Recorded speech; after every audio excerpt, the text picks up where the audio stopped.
Ouvrons notre Bible au livre de 3 Jean. 3 Jean, chapitre unique. Fidèles et méchants de l'Église. Fidèles et méchants de l'Église. Comme pour l'évangile de Jean, l'auteur ne s'identifie pas explicitement comme l'apôtre Jean. Au lieu de cela, il utilise le titre l'Ancien. L'Ancien. En outre, dès le IIe siècle, les historiens et théologiens chrétiens ont reconnu l'auteur de ce livre, de cette lettre, comme étant l'apôtre Jean, l'un des 12 premiers disciples et apôtres. Jean avait écrit cette lettre pour féliciter deux dirigeants d'église, Gaius et Démétrius, et pour envoyer un avertissement au sujet de Diotrephe, un homme qui s'était opposé au leadership de Jean. Cet épître est adressé à un gentil converti, un païen converti, probablement un Romain converti. Gaius, un ami de Jean et dirigeant d'une église. Il y avait un homme nommé Diotrephe dans l'église de Gaius, ce n'est pas sûr, mais qui refusait d'accueillir le messager de Yahweh. Jean écrit cette lettre pour féliciter et remercier Gaius de son aide et pour réprimander Diotrephe de ne pas avoir coopéré. Jean promet de venir bientôt à l'église pour régler ce problème lui-même. Le but en est de féliciter son immuabilité dans la foi et son hospitalité, en particulier envers les ministres du Christ. 3 Jean, comme 2 Jean, est écrit dans le format de correspondance standard du 1er siècle. Elle est légèrement plus courte que 2 Jean et constitue le livre le plus court parmi les lettres du Nouveau Testament adressées à une personne spécifiquement nommée. 3 Jean 1, verset 1 à 8. L'apôtre félicite Gaius pour sa piété et son hospitalité. Verset 1 à 2. Comme dans 2 Jean, Jean se présente comme l'Ancien, l'Ancien. Le nom du destinataire, Gaius, était courant dans l'Empire romain et il est peu probable que la personne à laquelle il s'adresse ici soit identique à celle parmi ceux portant ce nom associés à Paul dans Actes 19, verset 29, 20, verset 4, Romains 16, verset 23, 1 Corinthiens 1, verset 14. Verset 2. Jean affirme que Gaius est aisé spirituellement. Il prie pour que la santé physique de Gaius corresponde à sa santé spirituelle. Remarquez que la santé spirituelle, que c'est la santé spirituelle qui doit être la norme selon laquelle la santé physique d'une personne est mesurée et non pas l'inverse. De nombreux disciples du Christ et moi-même pouvons témoigner de ce principe. Ceux qui sont aimés du Christ aimeront les frères et sœurs pour lui. La prospérité des âmes est la plus grande bénédiction de ce côté du ciel, ce côté-ci du ciel. La grâce et la santé sont de riches compagnons. La grâce emploiera la santé.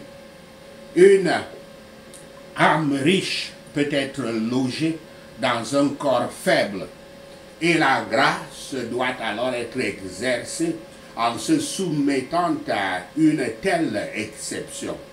Mais nous pouvons souhaiter et prier, comme souvent aussi le Saint-Esprit fait, que ceux qui ont une âme prospère puissent avoir un corps en bonne santé, que leur grâce puisse briller là où il y a encore plus de place pour l'activité.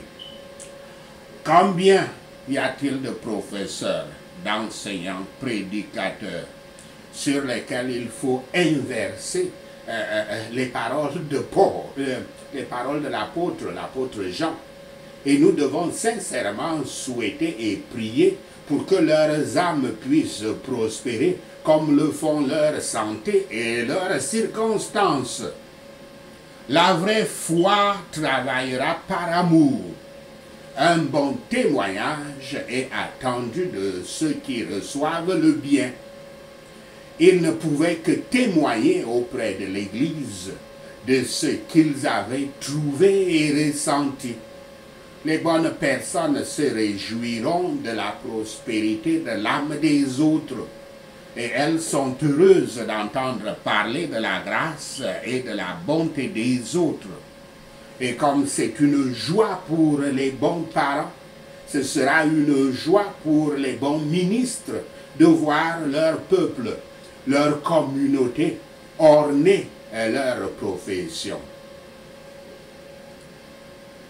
Gaius a négligé les petites différences entre les disciples sérieux du Christ et a plaidé librement a aidé librement tous ceux qui portaient l'image et a accompli l'œuvre du Christ. Il était intègre dans ce qu'il faisait en tant que serviteur fidèle.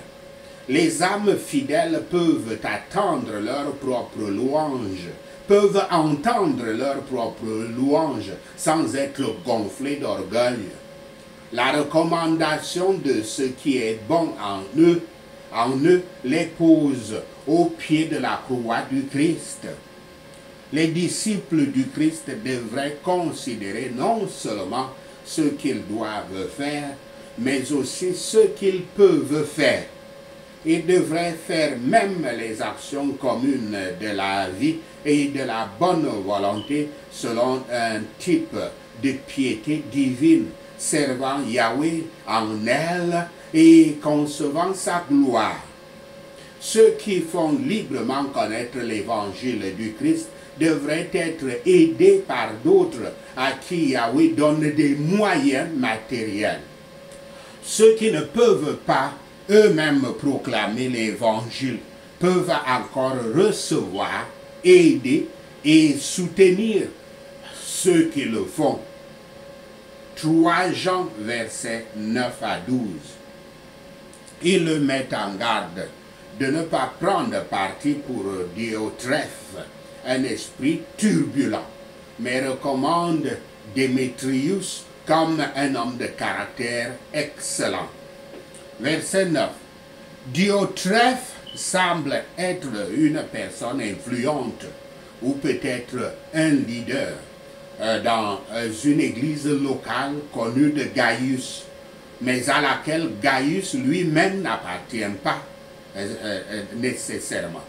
La description de Diotrephe par Jean suggère une personne arrogante qui a refusé de reconnaître la communication écrite antérieure de l'apôtre Jean.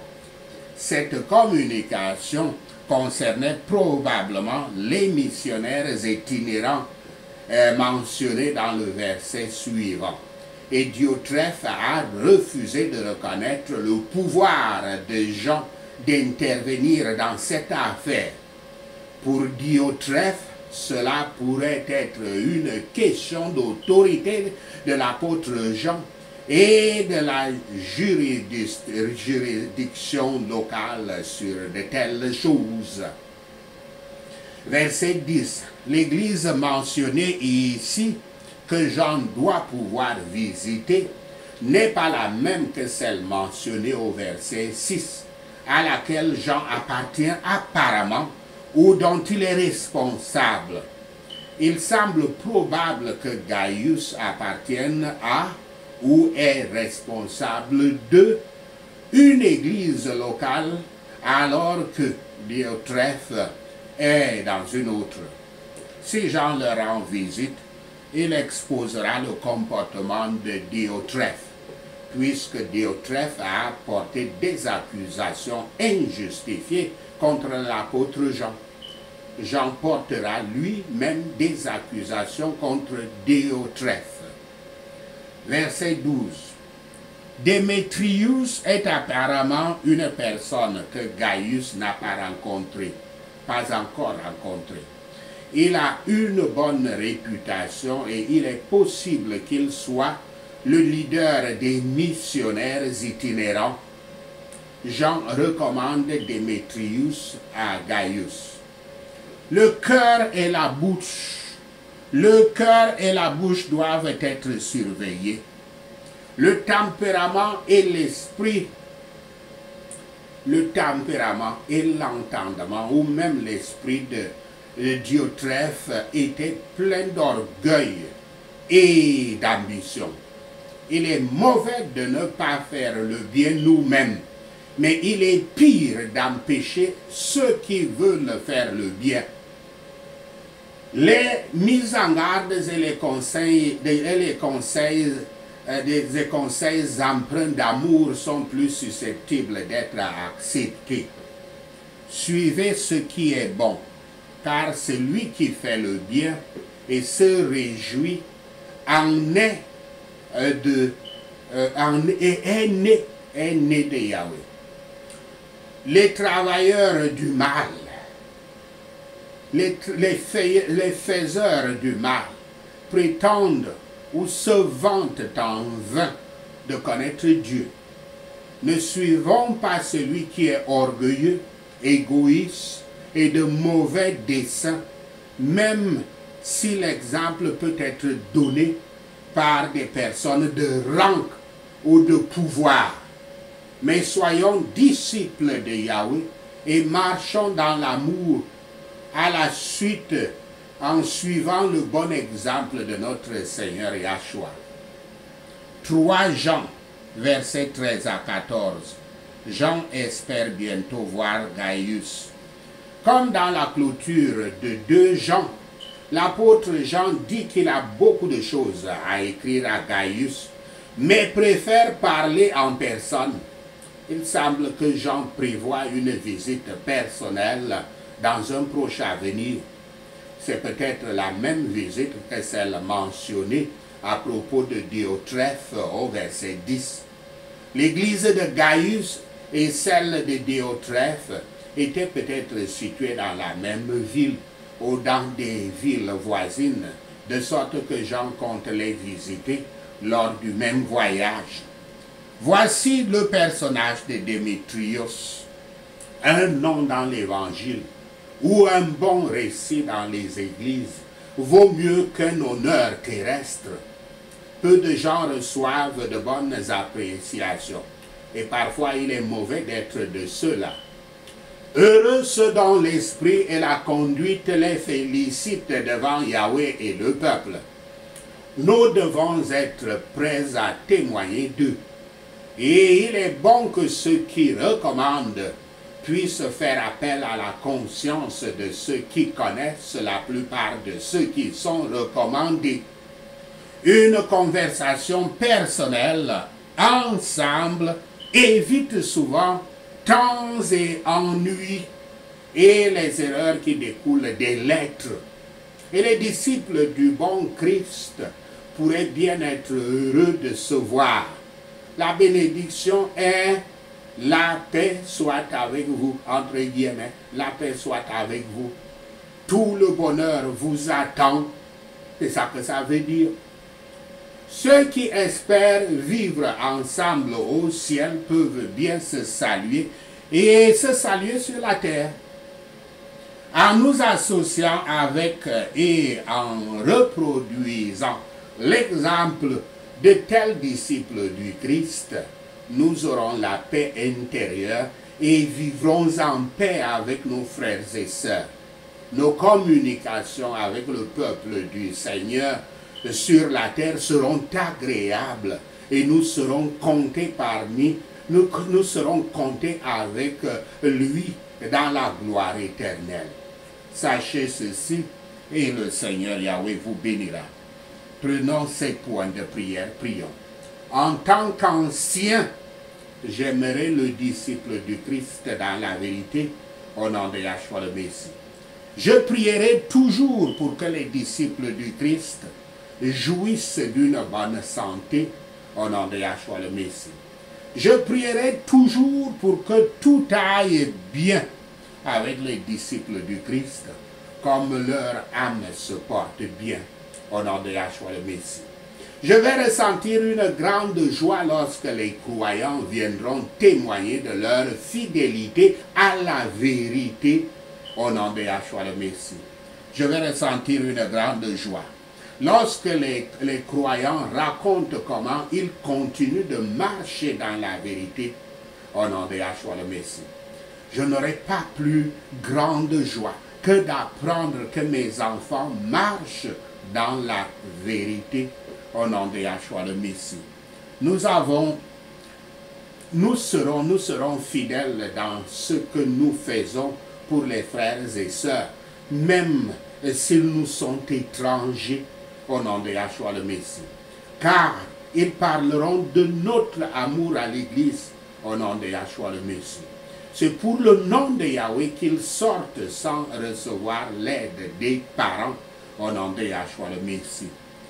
C'est pour le nom de Yahweh qu'ils sortent sans recevoir l'aide des païens, au nom de Yahshua le Messie. Nous devons donc faire preuve d'hospitalité envers de tels disciples du Christ, afin de travailler ensemble pour la vérité, au nom de Yahshua le Messie. Quiconque aime être le premier fait preuve d'orgueil, de manque de respect et de désobéissance envers les dirigeants de l'Église. J'attirerai l'attention sur ce qu'ils font, au nom de Yahshua le Messie. Je les exposerai et me dresserai contre leurs propos absurdes et malicieux, au nom de Yahshua le Messie. Quiconque refuse d'accueillir d'autres croyants, arrête ceux qui le souhaitent et les met hors de l'Église. Je le réprimanderai devant l'Assemblée, au nom de Yahshua le Messie.